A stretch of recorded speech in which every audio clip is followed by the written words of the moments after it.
Hey there, Sebastian here at 8base. Today, I want to walk you through a way of creating a custom billing alert for if your workspaces or one of your workspaces hits overages. Now, lately, we've actually had a number of customers that have scaled up their applications like crazy. They've had really great growth for their products that they're building. And in doing so, they've started to ask, well, how can we make sure that we are getting notifications when we hit certain overages or pass certain thresholds? Now, we are building this as a native feature into 8base. However, in the interim, I wanted to show you a way that you could implement your own solution. And by doing so, introduce you to the system part of your API, which is a really great thing to know about. So let's dive in and do it.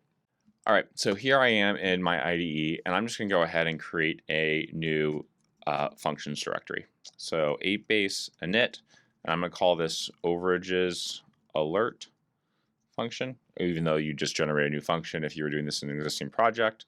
And I'm going to say that my syntax is JavaScript, and I'm also going to make sure that it's an empty project because I don't want to just delete all the example functions. I'm going to go down and select my sandbox workspace. Cool, and my project has been created there. So now let me go ahead and add this to my open folder, add this to my project. So over this alert function, don't save. Cool. So now I am there. I'm going to open my terminal, and we are good to go. Awesome. So the first thing I'm going to do is generate a task function. So I'm going to run 8base generate a task, and we're going to call this overages alert, and it's going to once again be JavaScript and then run on a schedule at a rate of once a day.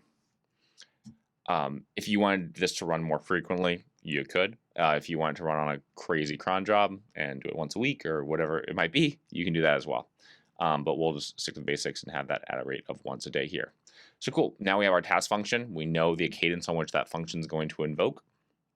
And we have our handler here, which is where we're gonna do the code. So I'm just gonna change this to say task completed because we're not returning anything from a task function.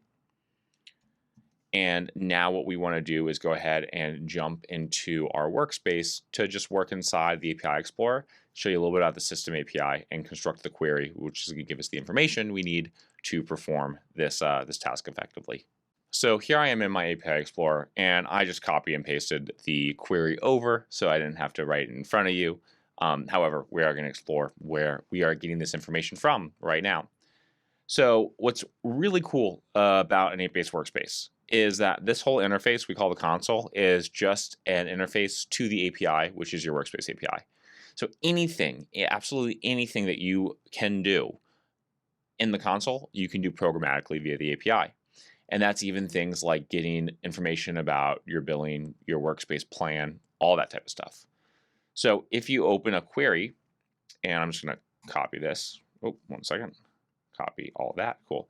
If you open a query and you go into your system, you can then see all of the system level information or queries, mutations, all that stuff is all there for you. So even things like if you wanted to build a workflow where, or if you wanted to run a mutation that created a table in your data model from a user application, you can totally do that, which is super cool. So inside of here, I'm going to paste back now in the billing metrics usage list query that we're running. And so here what we can see is that we are running a query and our system gets back the billing metric usages. For each metric or limit that we have, we want the name of it and the unit in which it's measured. We then want the value of its current value, and then we want to know if there's any overage and the warning of that overage.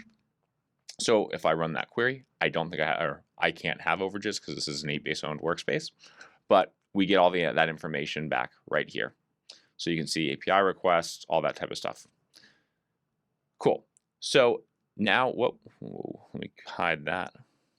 Now what I'm going to do is I'm going to take this query and bring it back into my task function.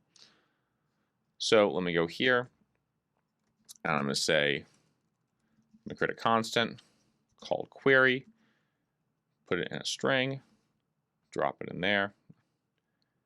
Cool. And now we have our query that will actually give us back the information about our current usage. And we know that's going to run once a day. So now that we have that inside this function, I'm actually going to run that query. So I'm going to say await the response from the context API GraphQL request, where I pass it my query. I then pass an empty object because we're not giving it any variables here.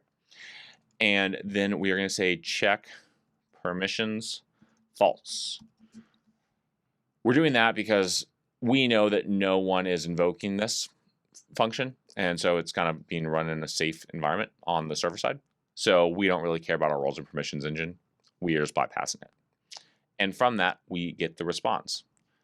Now, we are also getting the member email from this query. I forgot to mention that. So that's the owner of the workspace. And we would want that information if we were to want to email them that something's happening. So play with that.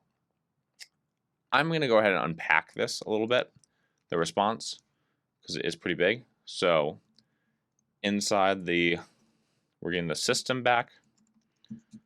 And then in there, we got two items, which is this one and then member account.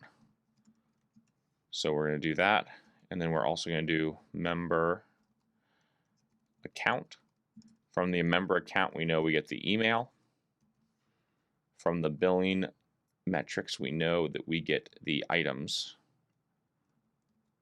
And we're just going to call those usage metrics. Cool. So just unpack the response there. All right.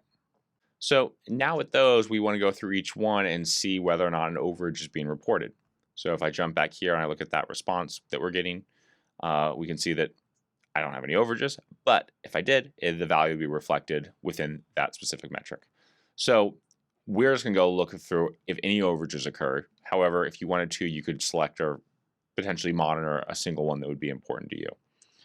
So how we're going to do that is we're going to say that there's a new constant, which is called overages, which equals the usage metrics. And we are going to filter those. And for each, call it metric, we are going to take back or add, filter down the ones where there is the metric overage dot value, and yeah, that would work. Overage value, and we're gonna say if it's greater than 0. I think that would make sense. So 0, 0, 0, yeah, the overage. If the overage is reported, it will have a value greater than 0. Cool. So then we have our overages, and then what we can do in there is we can say, okay, well, if overages.length, this filter is going to return an array. So if the array length is greater than 0, then we know we have overages. Now inside here, I'm just going to say console.log, you have overages, and then pass in the overages as the argument. However, what's important to remember is that in here, if you wanted to, this is where you could go ahead and say, well, I want to be emailed that overage. I want my system to send me a text message.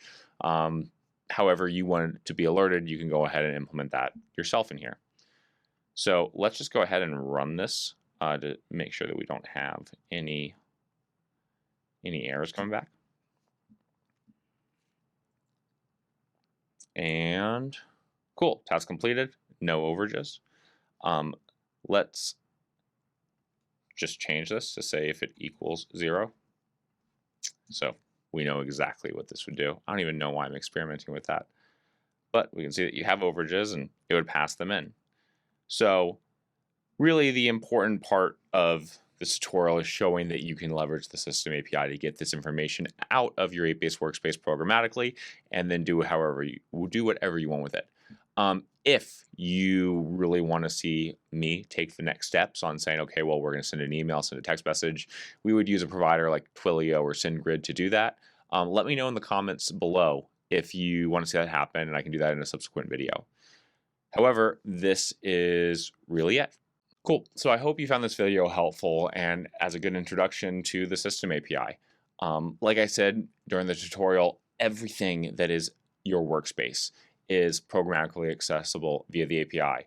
And while this is just a very kind of simple, straightforward use case that could potentially unlock that alert capability, you can do so much more with that. And everything from programmatically generating workspaces with base templates, it really is supposed to be that type of dynamic tool for you to dream up your own solutions of the things that you're building.